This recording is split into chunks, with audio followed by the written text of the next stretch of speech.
The policy of being too cautious is the greatest risk of all, by Pandit Jawaharlal Nehru. When we discuss about this charismatic personality, then we get to know that he was not only the Indian revolutionary and statesman, but he was a very powerful leader. He was a policy changer and above all, the first Prime Minister of the independent India. So today, students, we are about to begin with our chapter 4 from the book Politics in India Since Independence, and the chapter's name is India's External Relations. Till now, we have discussed about the domestic domain and what all problems were encountered by our country in the post-independence era. In the previous chapters, if you remember, we have dealt with problems like poverty, unemployment, and above all, which kind of a policy would be suitable, what kind of a framework would be suitable for a diverse country like India. We got to know that the constitution makers were not only in a dilemma that whether democracy will be successful or not, but they were very, very visionary to mold it in such a way that it is suitable to all the sections of the society. Now, in this chapter, we'll be going through some external affairs of the country and what all was necessary for the country to go on the path of progress. Students, before we actually begin with the NCERT text and what all topics we'll be discussing in this chapter, I would like you to understand that by this time the world, that is after the Second World War, was divided into two blocks.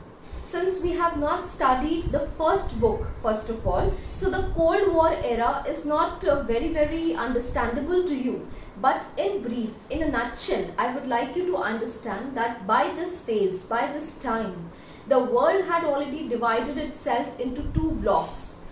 One was led by the superpower US, that is America, and another by USSR, that is Soviet Union.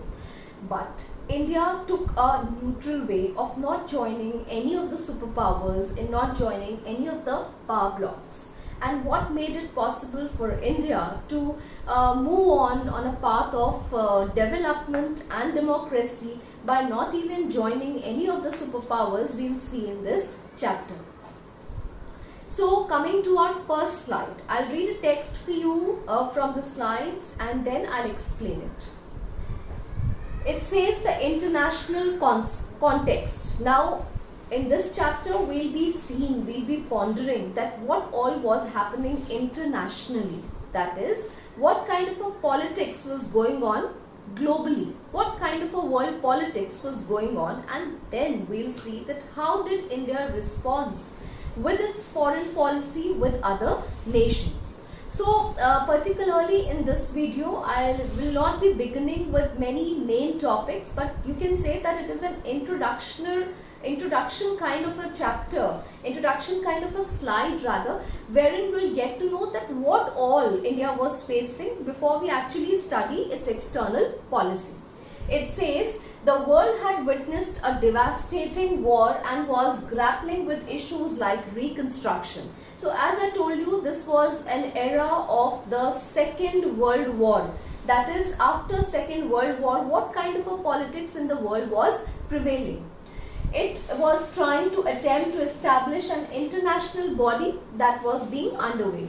Then many new countries were emerging as a result of the collapse of colonialism, and many new nations were trying to come to terms with the twin challenges of welfare and democracy. We need to understand here that along with India, there were many other nations which were trying to free themselves from any colonial power. Like in India, we were under the British rule. So similarly, there were many nations which were under a colonial power and they were trying to emerge to a new nation.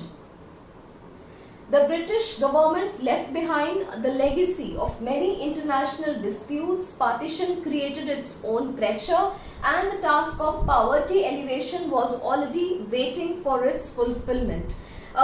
this particular point in brief would mean everything that we have studied till now. In the Indian context, we have seen that how India made a strong attempt to free itself from the British power, from the British Raj, and though it was successful, internally it was still you can say enveloped with many like problems, internal problems like poverty, unemployment, the social dogmas and so on. And this is how our leaders, our constitution makers made an attempt to allow a twin way to prosper. That is democracy along with development. If you remember in the previous chapters, the first 3 chapters that we have studied, one, challenges of nation building, wherein we saw that what challenges the country was faced with, then the era of one party dominance, and the third chapter, the politics of planned development. We saw that how the country was trying to fulfill the wants of the people along with the provision of democracy, so that they can enjoy their rights and they can participate in the formation of the government and they can have their say. So when we consider India's situation as a backdrop to the world politics, we'll be able to understand that globally also it was a world which was full of tension. Why? Because still now the world had got divided into 2 superpowers. With superpowers, US, that is America, United States, and USSR, that is Soviet Union. Moving on to our next slide. As a nation born in the backdrop of the World War, India decided to conduct its foreign relations with the aim to respect the sovereignty and with other nations and to achieve security through the maintenance of peace. The aim finds an echo in the directive principles of the state policy. As I told you, that when the country was trying to boost up its energy, its resources and its national income by lots of revolutions that had taken place side by side, then it was trying to strengthen its foreign policy. The word foreign would mean the external policy, so it was trying to better its relations with its neighbors and was also trying to enter into the global market at the same time. So now we'll see that what kind of role Jawaharlal Nehru played in maintaining India's external relations, or how he was how he emerged as a powerful leader, a powerful charismatic politician in order to maintain a good foreign policy along with the process of development and democracy internally.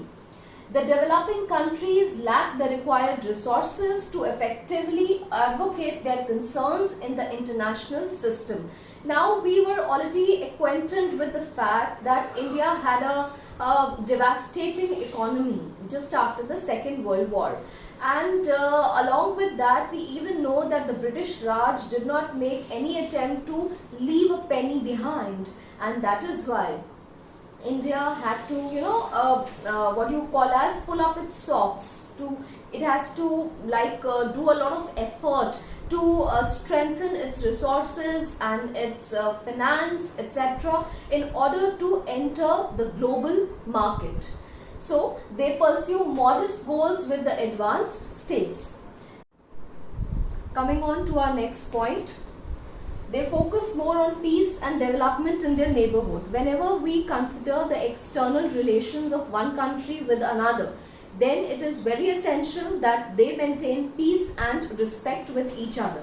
Unless and until there is peace internally and externally, they will not be able to prosper, they will not be able to enter into a global market. Coming on to the last point of this slide, their economic and security dependence on the more powerful states occasionally influences their foreign policy.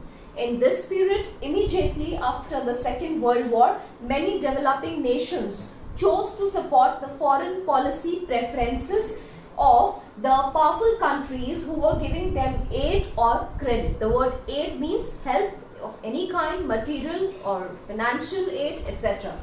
This resulted in the division of the countries of the world into 2 powerful camps or blocks.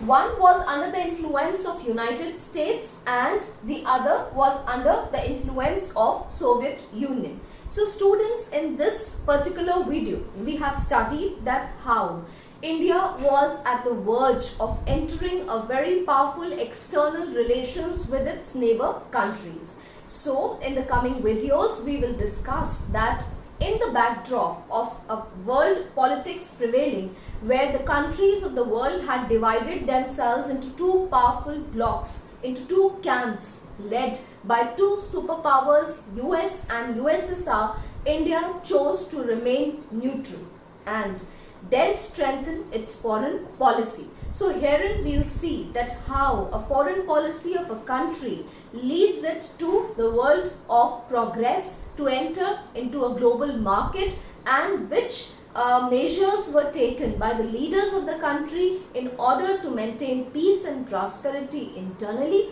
and also to extend a warm welcome to the external countries or its neighbors. Till then, stay safe, stay tuned.